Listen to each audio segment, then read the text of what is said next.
Welcome to this explainer. If you've ever walked away from a meeting just completely baffled by a coworker's reaction, or if you're just looking to crack the code on workplace behavior so you can really boost your interpersonal game, well, you are in exactly the right place. Today, we're focusing entirely on decoding what makes us tick. All right, let's just dive right into it. Picture this, because it's a super relatable scenario. Your team just got a new manager, and you're hopping on your very first virtual team call with them. The boss jumps on, totally enthusiastic, greeting everyone else on the call by name, but they don't greet you. Okay, pause for a second. What are your immediate thoughts? Are you offended? A little anxious? Do you just assume, hey, it's a tech glitch? Or are you literally already updating your resume? It's crazy, right? The wildly different reactions we can have to this exact same single event, it really highlights a massive gap in how we understand subjective perception. And honestly, this brilliantly illustrates why those differences happen. Take a look. What do you see first? Some of you instantly see a young woman looking away, but others, you're immediately seeing an older woman in profile, looking down. It's the exact same data, literally the exact same lines on a page. But two people can look right at it and experience completely different realities. Our perceptions fundamentally dictate our world. So, to help us navigate all this, here is our roadmap for the explainer. First, the perception trap. Second, the ladder of perception. Third, Jung's personality blueprint. Fourth, the four color energies. And finally, adapting for better teamwork. Let's kick things off with Section 1, the perception trap, and why we see the world differently. Moving right along to Section 2, the ladder of perception, or how an event actually becomes a belief. We really have to recognize that our own awareness fundamentally alters our reality at work. You're just going to see the world differently from the person sitting next to you. But hey, the good news? Perceptions can absolutely change once we're aware of them. Let's break down the mechanics of how our brains process an interaction, like that missed greeting from the boss, by walking step by step up a ladder. Rung 1? That's the event itself, just raw data, exactly like a camera would capture it. The boss said certain names, but not yours. Then we step up to rung 2, my perception. Out of all that raw data, this is the specific stuff I actually selected to pay attention to. Rung 3 is where I start making value judgments about that selected data. By rung 4, I'm already assigning interpretations and meanings to it. Up to rung 5, I'm drawing logical conclusions. And finally, boom, rung 6, I form beliefs and take emotional, physical, or literal actions. Think about that. That missed greeting snowballs from a totally neutral, camera-captured event into a full-blown defensive action in literal milliseconds. Now for Section 3, Jung's personality blueprint. We're looking at the psychology behind the perception. Okay, so why in the world do we climb that ladder so differently from our coworkers? Well, this whole framework is anchored in the groundbreaking work of Swiss psychologist Dr. Carl Jung. He had this great quote. He said, "Every advance, every conceptual achievement of mankind has been connected with an advance in self-awareness." It's so true. The absolute crucial takeaway here is that better teamwork and just being more effective at work starts entirely with understanding yourself first. Jung proposed that we all have different psychological preferences. First up are our attitudes. Are you naturally more inclined toward introversion or extroversion? Introversion is, inwardly focused, quiet, observant, and it really seeks depth. Extroversion, on the flip side, is outwardly focused, talkative, action-oriented, and it seeks breadth. Take just a second and ask yourself, which side do you naturally draw your energy from? Next, we have our decision-making functions. Basically, how do you prefer to process information and actually make choices? On one hand, we've got thinking. This is formal, analytical, detached, logical, very task-focused. On the other hand, we have feeling, which is informal, personal, subjective, accommodating, and heavily relationship-focused. And listen, neither of these is right or wrong. They're simply different blueprints for navigating the workplace.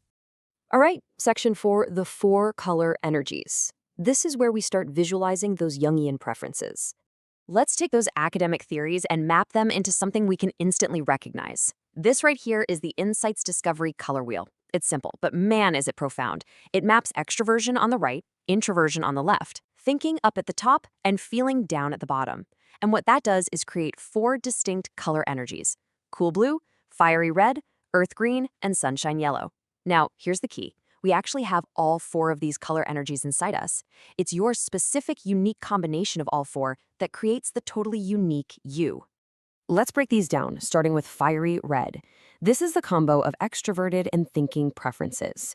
When someone is really leaning into their fiery red energy, they're active, they're moving in a positive and firm direction. They have this single-minded, determined focus on results.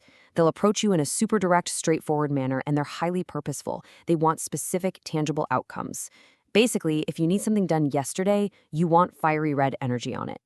Next up is sunshine yellow, which brings together the extroverted and feeling preferences.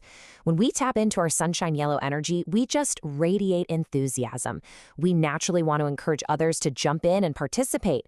It's a remarkably dynamic energy that genuinely loves and seeks out the company of others. Folks using this energy approach people in a persuasive, really engaging, and inviting way. They want to be involved, and honestly, they absolutely like to be noticed and appreciated for what they bring to the table. Now, dropping into the introverted and feeling preferences, we find earth green energy. This is a very caring, patient energy that views the world through the lens of what's important to them and their personal values. They're looking for true harmony and real depth in their relationships. They'll defend what they value, but with a quiet determination.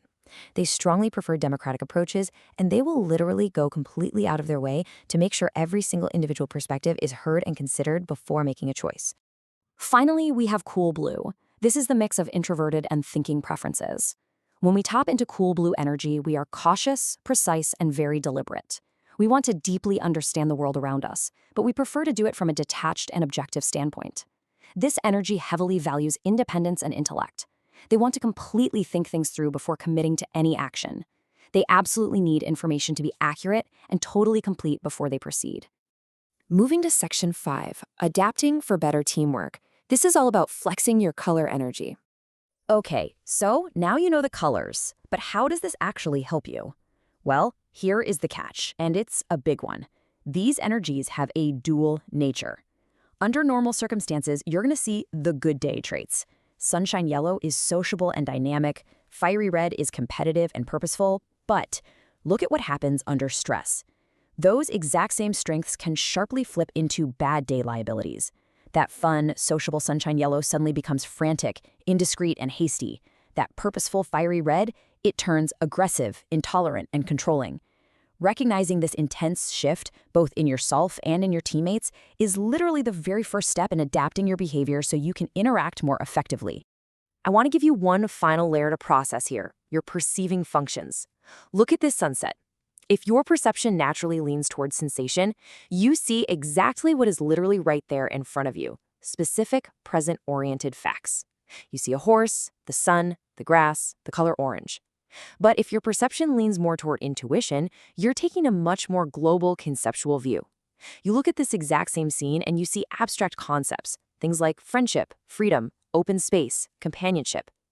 And again, neither is wrong, but just imagine the massive miscommunication that happens if a highly factual sensation colleague tries to plan a project with a blue sky intuition colleague, and neither of them realizes they're essentially speaking two totally different languages. Understanding this whole framework gives us a shared language for what's actually driving our behavior at work. So, I want to leave you with a provocative question to think about. Based on what we went over today, which color energy do you rely on just a little too heavily? And, more importantly, what specific action are you going to take tomorrow to flex a completely different color muscle in your very next interaction? Thank you so much for exploring this with me today, and as always, keep learning.